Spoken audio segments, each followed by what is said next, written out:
Okay, I haven't done a dream interpretation in a while, but I had a dream last night, or really this morning, that I really have been thinking about all morning. And the more that I've sat with it, the more I feel like it was probably showing me something that I've actually been working on in real life.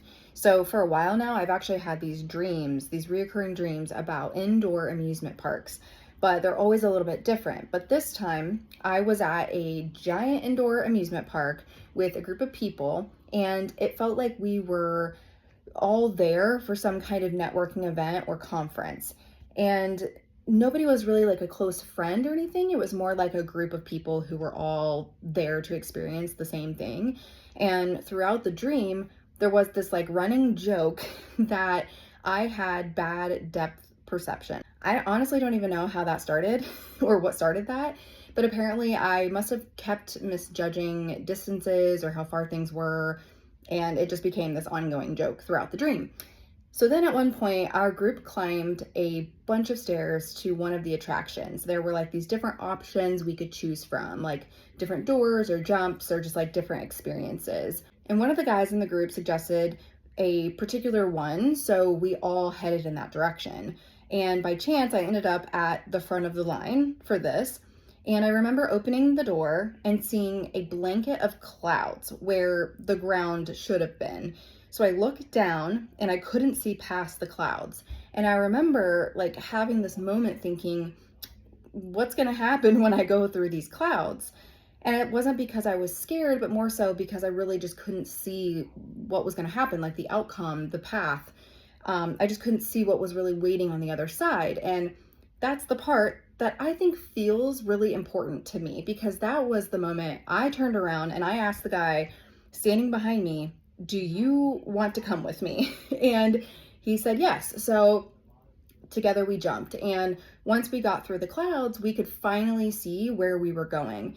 And that's when both of us realized that this was much bigger, much bigger jump than we thought. I remember like looking down and realizing how far away the ground was. And that's when he said something like, oh shit, I didn't realize that we picked one this tall. And I remember laughing because the entire dream had been about making fun of me for having this like bad depth perception. Yet here we both are realizing that neither of us had any idea how far down it was.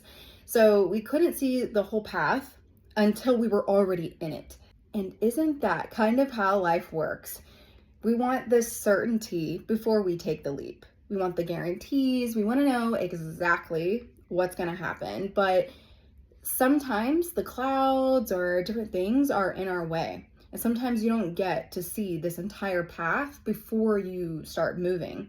So as we were floating down, I remember laughing because I was a little nervous. I wasn't necessarily scared, because if you know me, I like things like this. I was just realizing how much bigger the experience was than I originally thought. And I remember thinking how crazy this would be if I was doing it all by myself.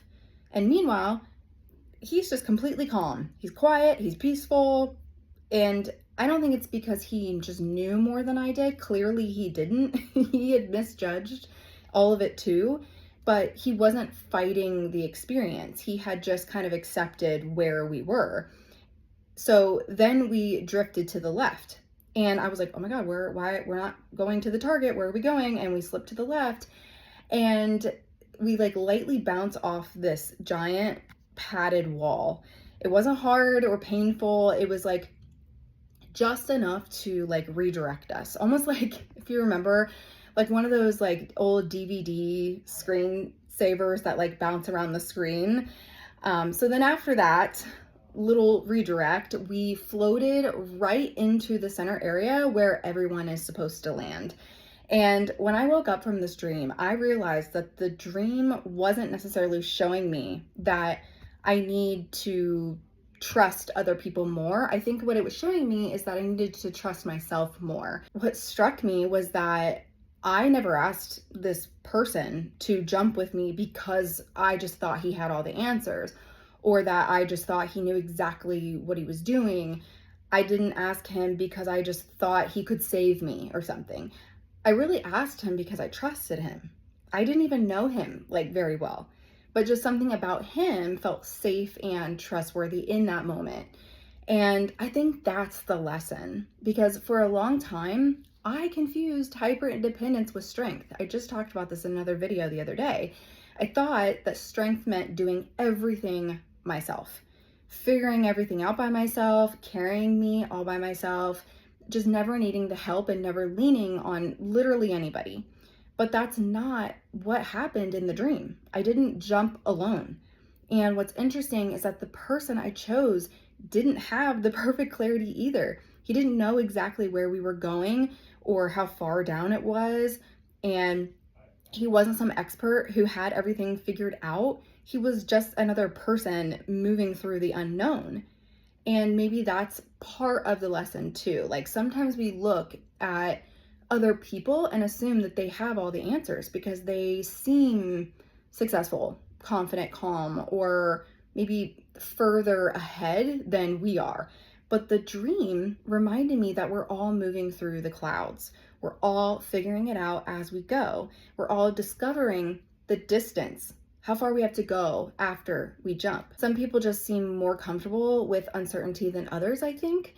And the biggest thing I took away from this dream is that giving up hyper independence doesn't mean giving up your power. It means trusting yourself enough to choose the right people to walk beside you. It means realizing that you don't have to do everything alone. And it means trusting that even if you drift off course, life has a way of gently redirecting you back toward where you're meant to land. So I've learned that, dream interpretation is ultimately personal. Someone else can offer ideas, but you're the one who knows what resonates. You're the only one who knows what's happening in your life. And you're the one who can recognize the lesson if there is one. So if you have a dream that won't leave you alone, you need to pay attention to it. You need to sit with it, get really curious about it, and ask yourself what it might be trying to show you. Because sometimes there's amazing wisdom hidden inside them if you're willing to look at it. And honestly, I think that's exactly what this dream gave me.